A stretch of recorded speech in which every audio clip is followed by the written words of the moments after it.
Salam, selamat pagi saudara yang kekasih. Pagi ini kita belajar lagi Alkitab. Yang saya pegang ini adalah Alkitab. Karena Alkitab ini yang bisa membawa kita ke surga.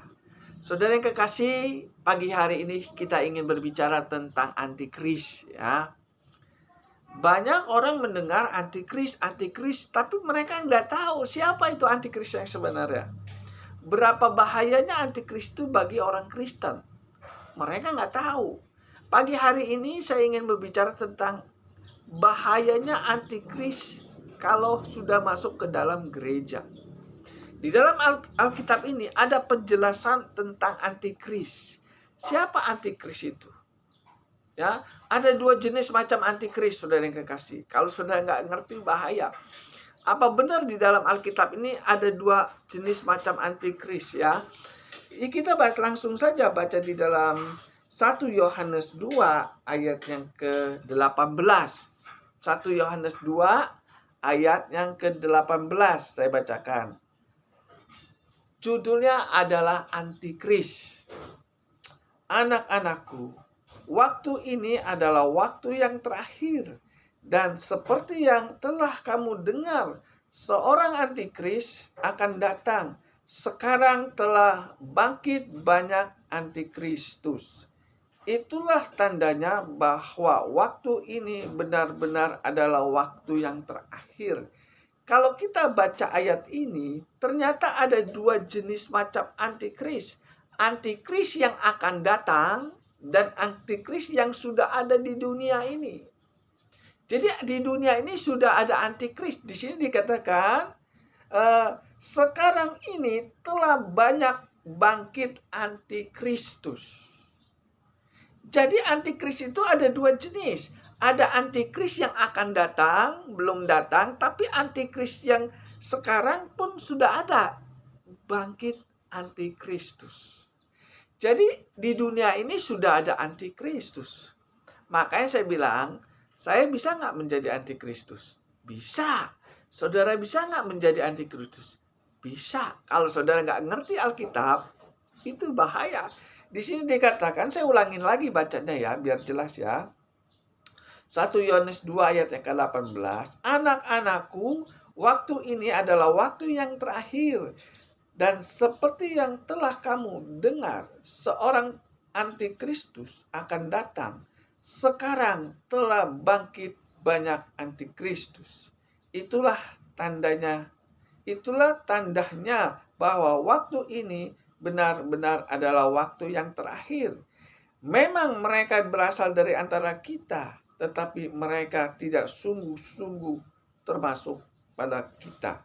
Sebab jika mereka sungguh-sungguh termasuk pada kita, niscaya mereka bersama-sama dengan kita. Ternyata antikris itu datangnya dari orang Kristen. Memang katanya, memang mereka berasal dari antara kita. Jadi antikris itu awalnya dari umat Tuhan. Kasar ngomongnya ya. Sekarang ini banyak bangkit antikris. Banyak loh saudara yang kekasih. Di sini dikatakan orang yang melawan perintah Tuhan itu adalah orang yang disebut antikristus. Asalnya juga dari orang Kristen, saudara yang kekasih.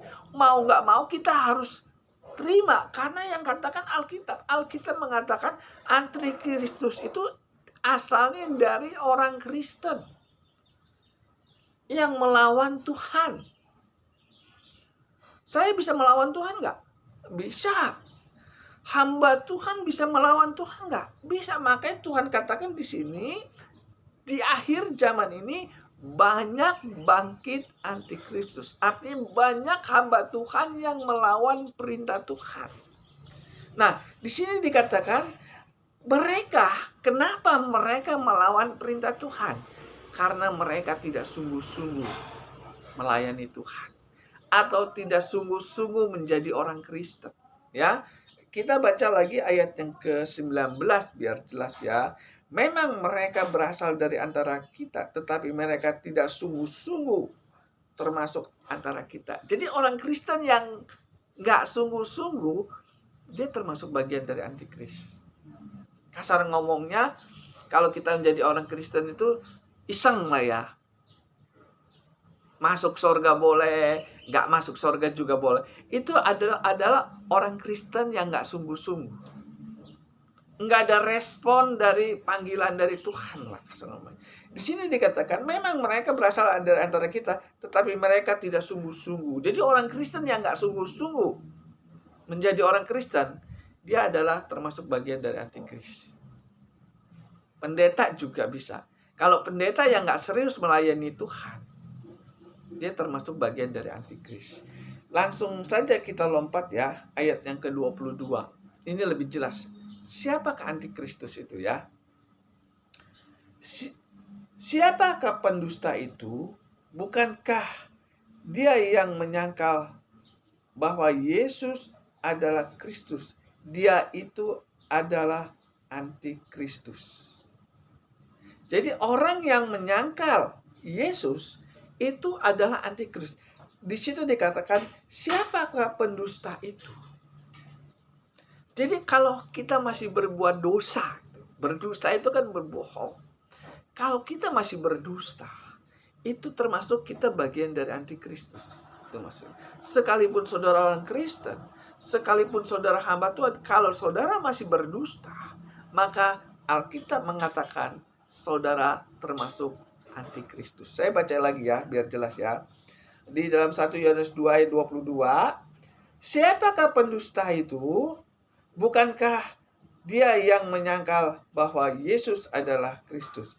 Dia itu adalah antikristus.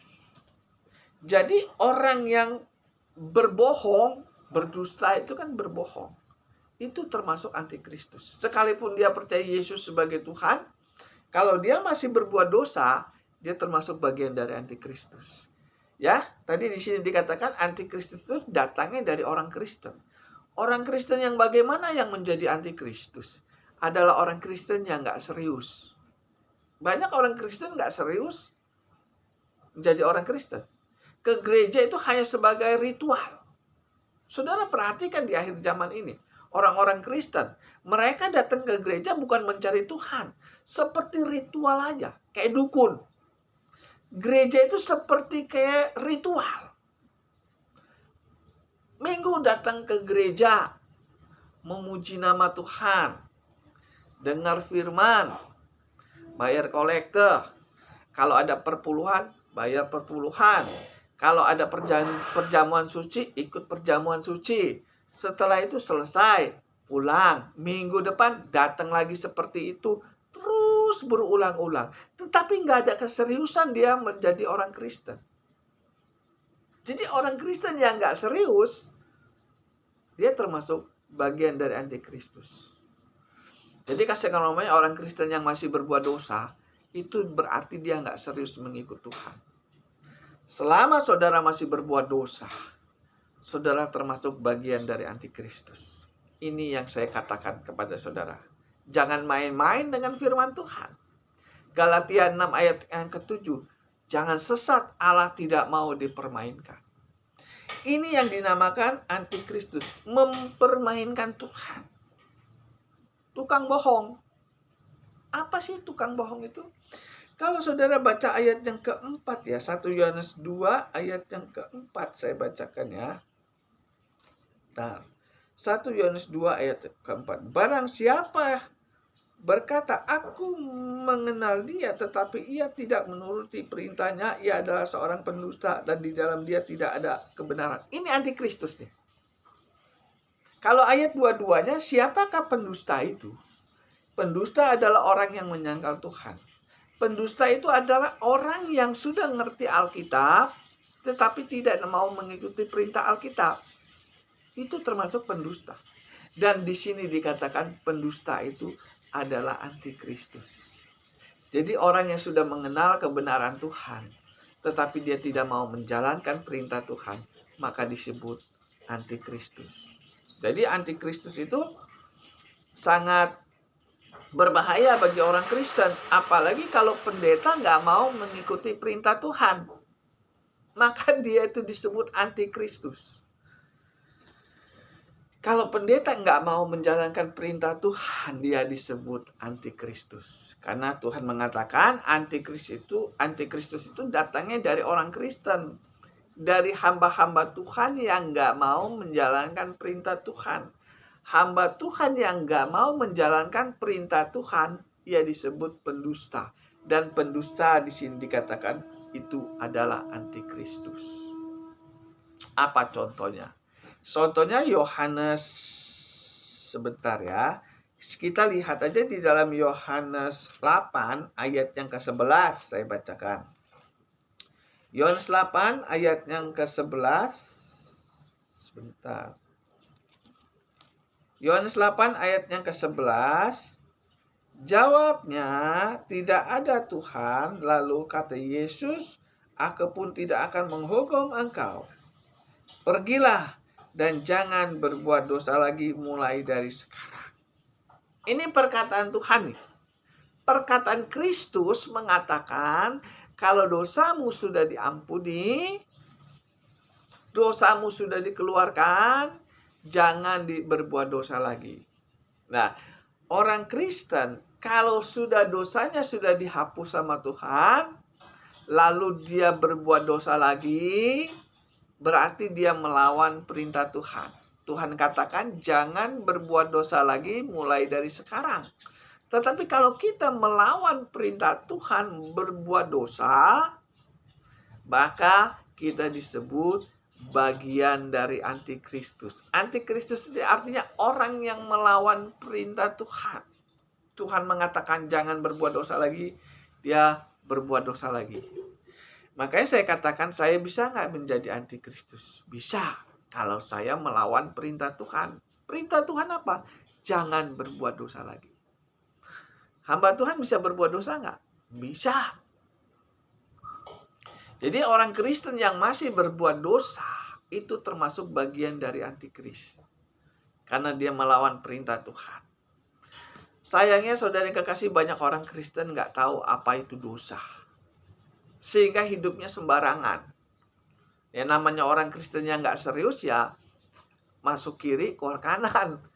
Saudara, kalau orang yang nggak serius menjadi orang Kristen, ya kalau dengar khotbah masuk kiri keluar kanan. Ditanya khotbahnya apa? Nggak tahu. Yang penting gue datang setiap hari Minggu, gue datang ke gereja, memuji nama Tuhan, dengar firman, bayar kolektor, bayar perpuluhan, ada perjamuan kudus saya ikut, selesai. Tapi kalau ditanya tentang kebenaran firman Tuhan, nggak ngerti. Ini termasuk bagian dari antikris. Saudara yang kekasih, saya ingin katakan, kalau antikristus sudah ada di dunia, maka dia akan menularkan. Antikristus itu seperti orang, apa ya, kayak penyakit lah ya. Antikristus seperti penyakit. Dia menularkan kepada orang lain.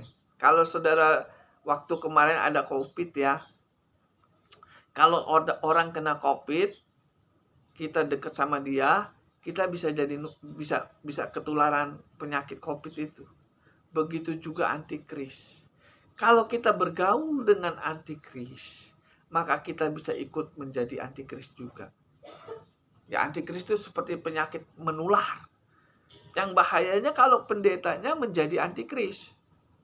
Dia melawan perintah Tuhan. Tuhan mengatakan jangan berbuat dosa, tapi dia masih berbuat dosa. Dosa itu apa sih sebenarnya? Apa sih dosa itu menurut Alkitab? Dosa itu dalam bahasa aslinya adalah hamartia. Artinya orang yang melanggar hukum Tuhan. Dosa itu artinya orang yang melanggar hukum Tuhan. Kalau saudara baca di dalam 1 Yohanes 3 ayat yang keempat, saya bacakan ya. Setiap orang yang berbuat dosa melanggar juga hukum Allah. Sebab dosa ialah melanggar hukum Allah. Jadi dosa itu adalah orang yang melanggar hukum Tuhan. Ya, jelas ya. Jadi orang yang melanggar hukum Tuhan itu disebut orang berdosa. Dan orang berdosa ini termasuk orang yang disebut antikris. Antikris adalah orang yang melawan perintah Tuhan. Antikris adalah orang yang melawan hukum-hukum Tuhan, itu artinya. Jadi antikris itu musuhnya Tuhan, karena dia nggak mau melawan perintah Tuhan. Dia melawan perintah Tuhan, saudara yang kekasih. Tuhan katakan jangan berbuat dosa lagi ya. Dia katakan mana ada manusia yang nggak berbuat dosa, pasti berbuat dosa. Itu termasuk antikris. Bahaya, saudara. Kalau saudara nggak ngerti Alkitab, kita bisa jadi antikris loh. Kalau kita sudah ngerti Alkitab, lalu kita melanggar perintah Alkitab, itu termasuk bagian dari antikris. Contohnya, Yesus mengatakan di dalam Matius 19, contoh nih ya, contoh antikris dia. Yesus mengatakan di dalam Matius 19 ayat yang ke-6, Tuhan mengatakan, apa yang kusatukan tidak boleh diceraikan manusia. Ini tentang perkawinan. Pada waktu kita menikah dengan istri kita atau suami kita, nah yang menjadi saksi kita itu adalah Tuhan. Dan di situ Tuhan mengatakan, kalau kamu sudah menikah, tidak boleh bercerai. Ya, waktu kita menikah yang menjadi saksi kita itu bukan pendeta, saudara yang kekasih, Tuhan. Hebat ya. Pernikahan orang Kristen itu yang menyaksikan itu Tuhan. Dan kita berjanji kita tidak boleh bercerai. Kalau kita bercerai berarti kita melawan perjanjian dengan Tuhan. Tuhan mengatakan apa yang kusatukan tidak boleh diceraikan oleh manusia. Kalau kita melawan perjanjian dengan Tuhan, maka kita termasuk bagian dari antikris. Yang namanya antikris kan melawan perintah Tuhan. Orang Kristen yang bercerai itu termasuk bagian dari antikris. Tapi mereka nggak sadar. Mungkin mereka nggak ngerti ya. Nggak diajarin sama pendetanya. Jadi kalau jadi pendeta itu harus ngerti. Jemaat gue ini jadi antikris nggak? Orang Kristen yang bercerai itu termasuk bagian dari antikris. Karena dia melawan perintah Tuhan. Perintah Tuhan kan kalau sudah menikah nggak boleh bercerai toh. Betul nggak? Matius 19 ayat yang ke-6 jelas di sini. Apa yang kusatukan tidak boleh diceraikan manusia. Ini firman Tuhan yang disampaikan kepada orang yang menikah. Kalau dia melanggar firman Tuhan, berarti dia antikris. Nah, banyak tuh orang Kristen yang bercerai. Kenapa mereka bercerai? Ada dua. Mungkin karena dia nggak ngerti, mungkin karena emosi. Ya, Tuhan nggak senang dengan perceraian. Yang senang dengan perceraian adalah iblis. Kalau saudara bercerai, berarti saudara mendapat dukungan dari iblis. Kenapa bisa begitu? Karena saudara pro-nya ke Pak Iblis. Yang bahaya lagi kalau pendeta ada yang bercerai. Ada nggak pendeta yang cerai? Ada. Pendeta itu sudah tahu belum? Kalau sudah disatukan Tuhan, dia nggak boleh diceraikan. Dia tahu. Yang namanya pendeta pasti tahu kalau sudah menikah nggak boleh bercerai. Tapi karena dia nggak serius mengikut Tuhan, dia melanggar perintah Tuhan. Dia bercerai dengan istrinya atau dengan suaminya. Sehingga apa yang terjadi? Mereka termasuk bagian dari antikris. Ngeri ya kalau sudah ngerti Alkitab ya. Pendeta yang bercerai, dia termasuk bagian dari antikris.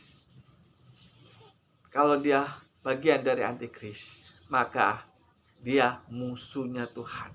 Tapi masih berdiri di atas mimbar. Ya kan? Saya pernah mendengar pendeta yang bercerai masih berkhotbah di mimbar. Bahaya itu. Berarti antikris sedang berdiri di atas mimbar. Apa yang diajarkan? Jemaat suruh melawan Tuhan. Kalau antikris sudah berdiri di dalam gereja, maka gereja itu bukan gereja Tuhan lagi. Gereja antikris. Pendeta yang masih berbuat dosa, pendeta yang bercerai, dia termasuk bagian dari antikris. Atau menikah dengan janda cerai hidup. Saya sering ngomong di Lukas 16 ayat 18, barang siapa yang sudah bercerai, dia tidak boleh menikah dengan orang lain. Jadi umpama saudara bujang atau saudara gadis menikah dengan janda cerai hidup atau duda cerai hidup, maka saudara disebut berzina. Sedangkan berzina itu kan melawan perintah Tuhan, melawan hukum Taurat. Di dalam hukum Taurat tidak boleh berzina toh. Tetapi dia menikah dengan janda cerai atau duda cerai hidup, maka dia disebut berzina. Nah, karena dia berzina berarti dia melawan perintah Tuhan. Perintah Tuhan nggak boleh mengatakan nggak boleh berzina. Tetapi karena dia tidak mengerti kebenaran firman Tuhan, dia berzina. Gak, saya nggak main pelacur. Saya nggak main pelacur. Saya nggak main gigolo. Kalau perempuan kan main gigolo ya. Saya nggak main. Saya menikah, saya main sama istri saya atau suami saya. Lihat dulu suaminya bercerai hidup apa enggak, atau istrinya cerai hidup apa enggak.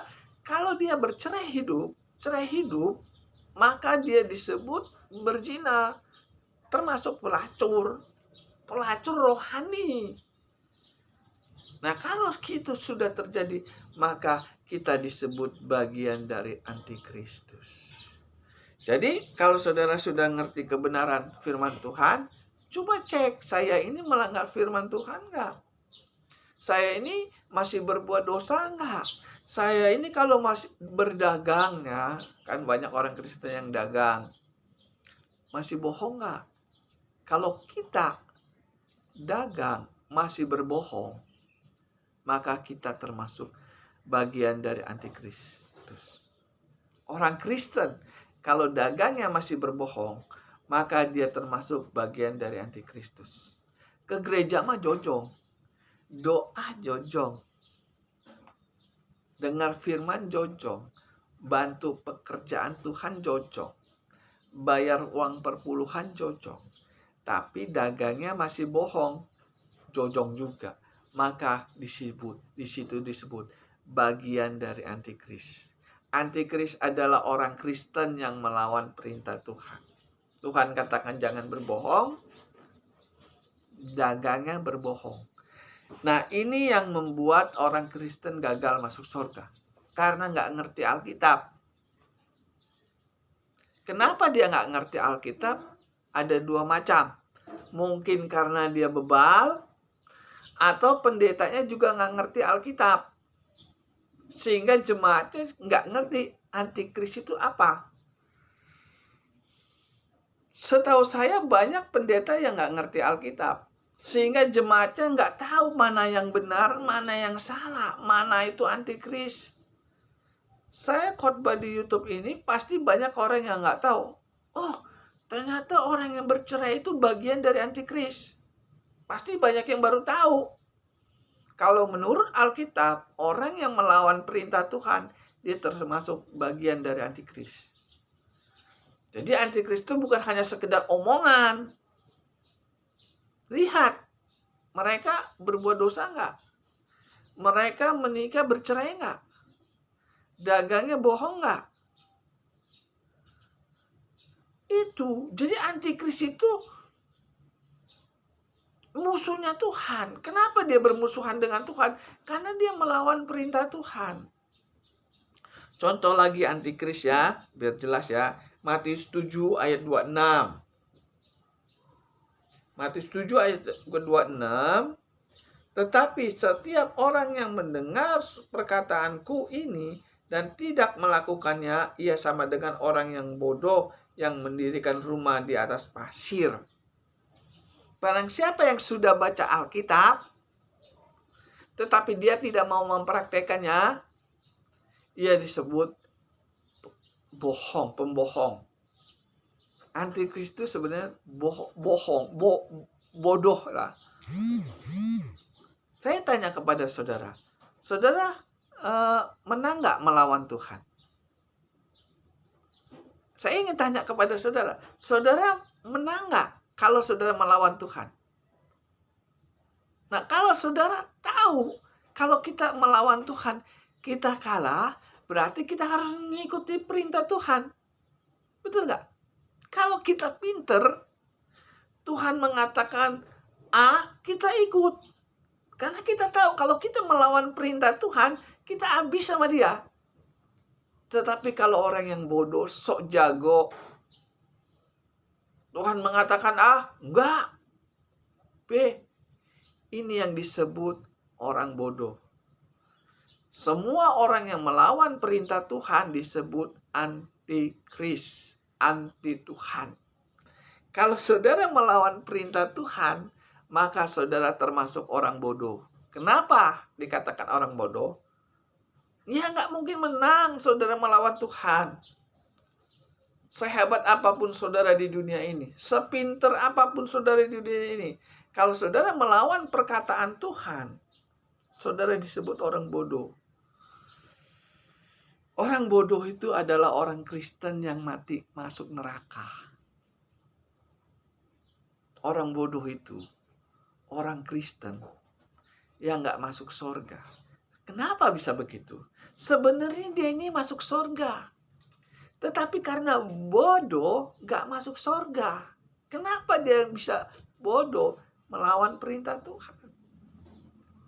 Saudara yang kekasih, saya ingin katakan apa adanya bahwa antikris itu sudah ada dua jenis. Ada dua jenis macam antikris.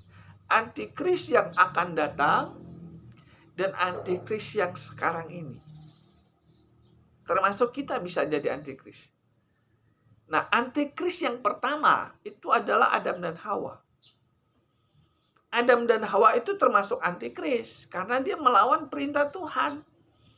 Saudara baca di dalam Kejadian 2 ayat 15-17, Tuhan mengatakan, kamu boleh tinggal di Taman Eden ini, tapi kamu tidak boleh makan buah pengetahuan baik dan jahat. Apabila engkau makan, kau mati. Ternyata Adam dan Hawa melawan perintah Tuhan toh. Nah, orang yang melawan perintah Tuhan itu termasuk antikris. Jadi antikris yang pertama adalah orang Adam dan Hawa. Contohnya lagi antikris ya. Si Yudas Iskariot. Ini contoh antikris nih. Saya kasih tahu nih di dalam Alkitab nih. Contoh antikris nih, Yudas Iskariot. Kita baca Yohanes 13. Nih Yohanes 13 ayat yang kedua.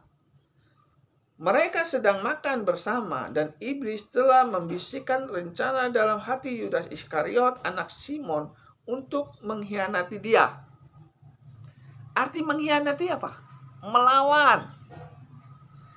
Jadi Iskariot dibisikin iblis supaya melawan perintah Tuhan. Nah, orang yang melawan perintah Tuhan, dia disebut antikris. Yudas Iskariot siapa, saudara yang kekasih? Kepercayaan Tuhan. Dia megang benda keuangan. Namanya orang megang bendahara itu biasanya orang yang dipercaya. Tetapi dia mengkhianati Tuhan. Sehingga ia dikatakan antikris. Jadi nggak menjadi jaminan kalau pendeta itu atau hamba Tuhan itu benar-benar melayani Tuhan. Ada yang mengkhianati Tuhan. Karena dia bekerja sama dengan iblis untuk mengkhianati Tuhan. Kalau saudara baca di dalam ayat 27-nya, Yohanes 13 ayat 27, ya saya baca saja ya biar jelas ya. Dan sesudah Yudas menerima roti itu, ia kerasukan iblis. Setelah Yudas menerima perjamuan suci, Yudas dimasuki roh iblis. Ya, sini. Dan sesudah Yudas menerima roti itu, ini waktu keadaan perjamuan suci. Untuk mengingatkan kematian Tuhan, diadakan perjamuan suci dulu. Nah, setelah Yudas makan roti itu, dia kerasukan iblis. Melawan perintah Tuhan dia. Apa benar Yudas Iskariot melawan perintah Tuhan? Kita baca di dalam Yohanes 12 ayat yang ke-6. Maaf ya. Yohanes 12 ayat yang ke-6, hal itu dikatakannya bukan karena ia memperhatikan nasib orang-orang miskin, melainkan karena ia adalah seorang pencuri. Ia sering mengambil uang yang dipegangnya dalam kas yang dipegangnya. Jadi Yudas Iskariot ngomong begini, uangnya ini untuk orang miskin. Ngomongnya untuk orang miskin. Ternyata bukan untuk orang miskin. Untuk pribadi dia maling uang kasnya Tuhan. Ngomongnya untuk pekerjaan Tuhan. Tetapi sebagian ditilap sama dia untuk memperkaya diri. Itu bukti bahwa dia melawan perintah Tuhan. Apakah pernah Tuhan mengajarkan untuk mencuri? Yudas Iskariot mencuri uang Tuhan. Dia bekerja sama dengan iblis untuk melawan perintah Tuhan. Tuhan tidak pernah mengajarkan orang untuk mencuri. Tetapi Yudas mencuri uang kas Tuhan. Nggak tanggung-tanggung, saudara yang kekasih. Yang dibaling uang Tuhan lagi. Sehingga ia disebut antikris. Yudas termasuk antikris. Karena dia maling uang Tuhan. Nggak menjadi jaminan hamba Tuhan itu benar-benar hamba Tuhan. Ada yang disebut melawan perintah Tuhan, antikris. Ini untuk menjadi contoh bagi kita. Pendeta yang suka maling uang perpuluhan dipakai untuk kekayaan diri sendiri. Kan saya sering mendengar pendeta kaya. Kalau kaya yang benar nggak masalah ya. Kalau dia kaya dari kekayaan harta dia nggak masalah. Kalau dia kaya dari uang perpuluhan gimana? Harusnya uangnya ini untuk pekerjaan Tuhan, sebagian diambil sama dia untuk memperkaya diri. Nggak ada yang tahu. Tapi Tuhan tahu Yudas maling uang Tuhan. Saya ingin tanya kepada saudara, apakah pendeta kerja? Pendeta nggak kerja, kaya ada uangnya dari mana? Kita fair aja. Kalau hamba Tuhan nggak kerja, dia kaya, di pertanyaan tuh, uangnya dari mana? Kayak Yudas. Yudas kan nggak kerja, tapi dia pegang uang untuk beli tanah. Ternyata uang gereja yang dipakai untuk beli tanah. Ya, Kisah Rasul di situ dikatakan apa? Yudas mengambil uang untuk beli tanah dari kejahatannya. Maling itu jahat loh, saudara yang kekasih. Nah, hamba Tuhan yang nggak kerja, nggak ada pemasukan, lalu kaya, uangnya dari mana? Cek dong. Saudara punya gembala nih. Gembala saudara nggak kerja, punya rumah, punya tanah, punya aset di mana-mana, uangnya banyak, kuliahin anak sampai kedokteran. Nah, saya tanya, kuliah untuk menjadi kedokteran itu habis 1 eman lebih. Saya pernah tanya sama bapaknya, anaknya jadi dokter, kuliah di Jakarta. Dia bilang, anak saya 1 orang ini, kuliah ambil kedokteran sampai lulus, itu habis 1 eman. Kalau orang kaya, wajar. Nah, kalau pendeta uangnya dari mana? Kan pendeta nggak kerja. Curiga boleh nggak? Boleh. Kalau pendeta kita tukang maling, maka dia termasuk bagian dari antikris. Kalau dia jadi antikris, kita dukung dia. Selesai kita. Saya ingin katakan, kalau pendeta kita jadi antikris, kita dukung dia, kita mati. Selesai kita. Ini sangat penting. Ini firman Tuhan yang katakan loh. Antikris sudah ada di dunia ini. Saya harus ngomong, pendeta yang maling uang perpuluhan, dia termasuk bagian dari antikris. Yang jadi masalah ini, kasihan tuh jemaatnya. Jemaat yang nggak tahu, mati, ikut bagian dari antikris. Saya pernah mendengar jemaat ya mengatakan kepada saya, Fit, kalau kita mau ke gereja itu jangan lihat pendetanya. Kalau kita lihat pendetanya bisa kecewa. Kalau kita datang ke gereja itu, kita lihat Tuhannya. Lalu saya tanya sama dia, apakah lu sudah lihat Tuhan di dalam gereja? Diam dia. Dia bilang kalau kita mau ke gereja jangan lihat pendetanya, lihat Tuhannya. Yang jadi pertanyaan, apakah dia sudah melihat Tuhan di dalam gereja? Ngomong enak ya saudara yang kekasih. Tapi kalau ditanya apakah sudah melihat Tuhan di gereja? Tuhan itu nggak ada di gereja, saudara yang kekasih. Tuhan itu ada di dalam hidup kita. 1 Korintus 3, di situ dikatakan apa? Tidakkah kamu tahu kamu tubuhmu adalah bait Allah dan roh Allah tinggal di dalam kamu? Kalau kita tukang maling, apakah Tuhan mau tinggal di dalam hidup kita? Kalau kita melawan perintah Tuhan, apakah Tuhan mau tinggal di dalam hidup kita? Kalau pendeta yang tukang maling, apakah Tuhan mau tinggal di dalam diri pendeta itu? Ya nggak mau. Contohnya, saudara mau nggak bergaul sama tukang maling? Saudara mau nggak bergaul dengan tukang bohong? Nggak mau, kecuali tukang bohong sama tukang bohong. Baru cocok. Tukang maling sama tukang maling, baru cocok. Tukang berdosa sama orang berdosa, baru cocok. Kalau Tuhan mah nggak mau tinggal dekat tukang maling, tukang bohong.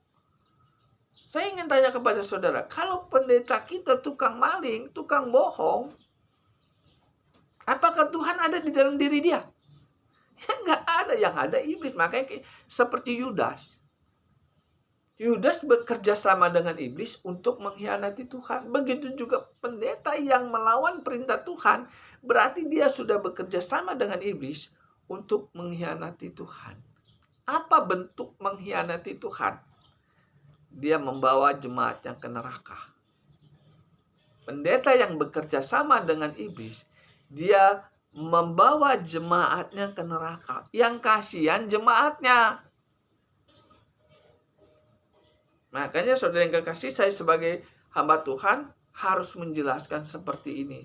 Saudara orang Kristen, jangan sampai saudara mendapatkan pendeta yang antikris.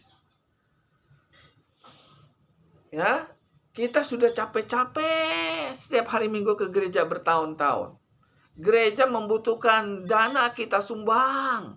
Setiap hari Minggu kita bayar kolekte puluhan tahun, ya kan? Kalau ada uang rezeki lebih, kita bayar uang perpuluhan sampai bertahun-tahun.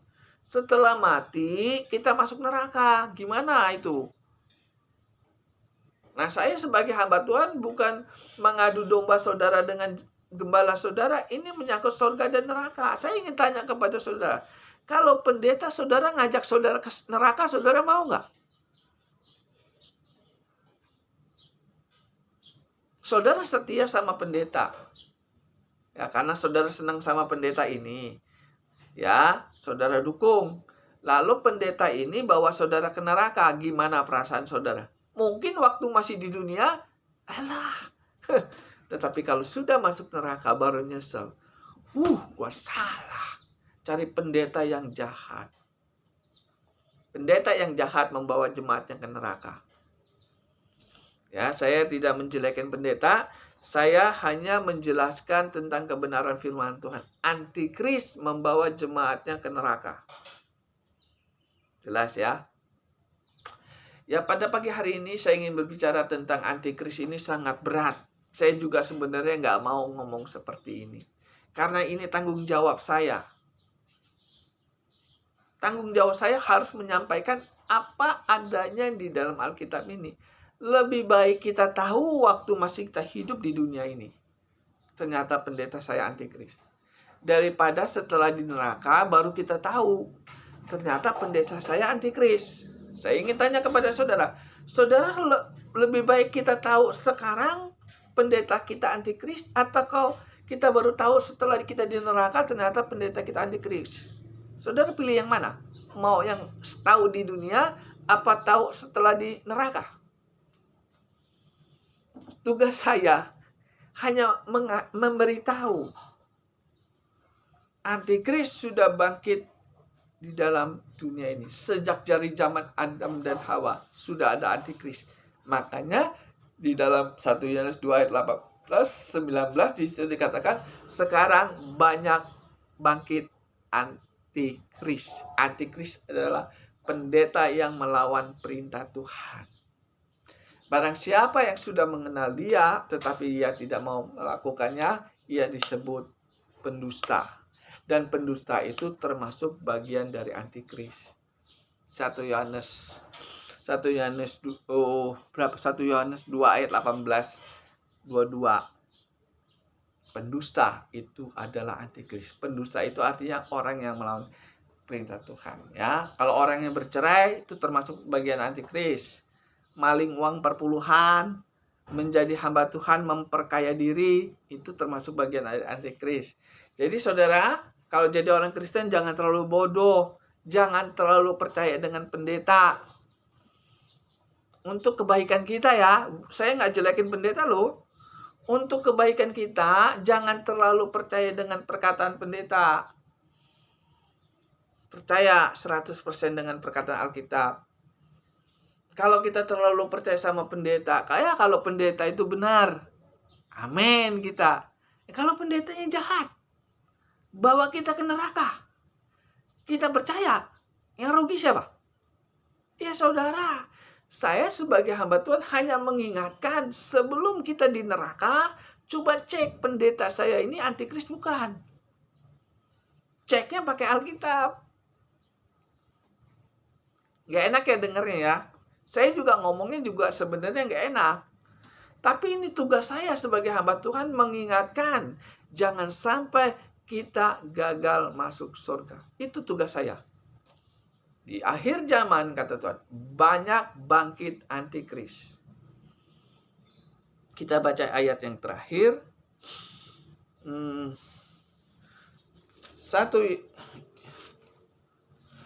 Yohanes 1